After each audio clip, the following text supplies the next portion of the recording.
ആറാമത്തെ എലമെന്റ് ഏതാണെന്ന് വെച്ചാൽ നമ്മൾ ഈ ഒരു സ്പൈറലും ഹംസും വെച്ചിട്ട് ഒരു ഫ്ലവർ ആണ്. അപ്പൊ പ്രത്യേകിച്ച് ഇതിന് ഹെഡിങ്ങോ കാര്യങ്ങളോ ഒന്നുമില്ല.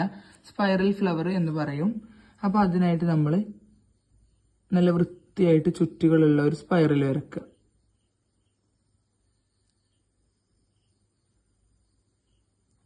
ദെൻ ഇതിന്റെ ചുറ്റിലായിട്ട് ഹംസുകൾ ഇങ്ങനെ ഇട്ട് കൊടുക്കുക. നേരത്തെ നമ്മൾ ലൈനിലാണ് ഹംസ് കൊടുത്തത്. ലൈനിലല്ല, ഇങ്ങനെയും കൂടുതലായിട്ടും കാണാറുണ്ട്. ലൈനിൽ വരുന്നത് ബ്രൈഡൽ ഡിസൈനിലാണ്. ഇങ്ങനെ വരക്കുന്നത് ഒരു ഫ്ലവറിന്റെ ബേസിക് ആയിട്ട് വരുന്ന കാര്യങ്ങളാണ്. കണ്ടോ, ഇതുപോലെ ഇങ്ങനെ ഒരേ ലെവലിൽ വരച്ചു കൊടുക്കുക. ഒന്നുകൂടെ കാണിക്കാം. സ്പൈറൽ വരക്കുക. ദെൻ ഏതെങ്കിലും ഒരു സൈഡിൽ നിന്നും ഇങ്ങനെ ഒരേ ലെവലിൽ റാകൾ പോലെ ഇട്ടുകൊടുക്കുക.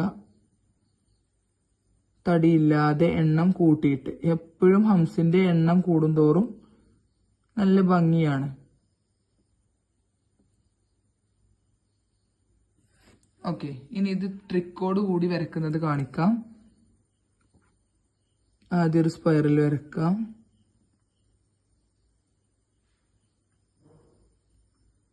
പിന്നെ നമ്മൾ ഇതിനെ ഒന്ന് 4 ഇങ്ങനെ ഡിവൈഡ് ചെയ്യുക, ക്ലോക്കിലൊക്കെ ചെയ്യുന്ന പോലെ. എന്നിട്ട് നമ്മൾ ഏതെങ്കിലും ഒരു സൈഡിൽ നിന്ന് സ്റ്റാർട്ട് ചെയ്യുമ്പോൾ വലിയ ബുദ്ധിമുട്ടില്ലാതെ ചെയ്യാം.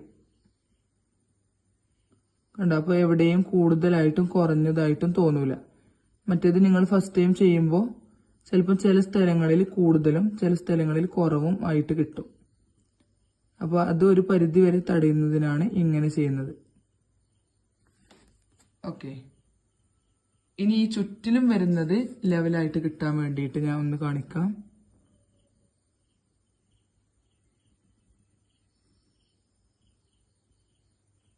ജസ്റ്റ് ഇത്ര രീതിയിൽ ജസ്റ്റ് ഒന്ന് മാർക്ക് ചെയ്യാം. ഞാൻ ഇപ്പൊ കാണാൻ വേണ്ടിയിട്ട് കുറച്ച് കട്ടിയിൽ എന്നെ വരക്കുന്നുണ്ട്. കണ്ടോ?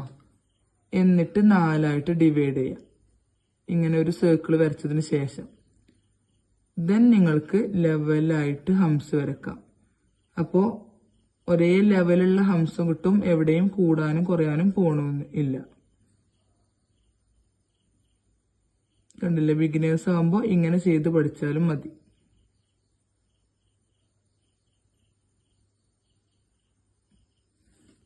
ഓക്കെ.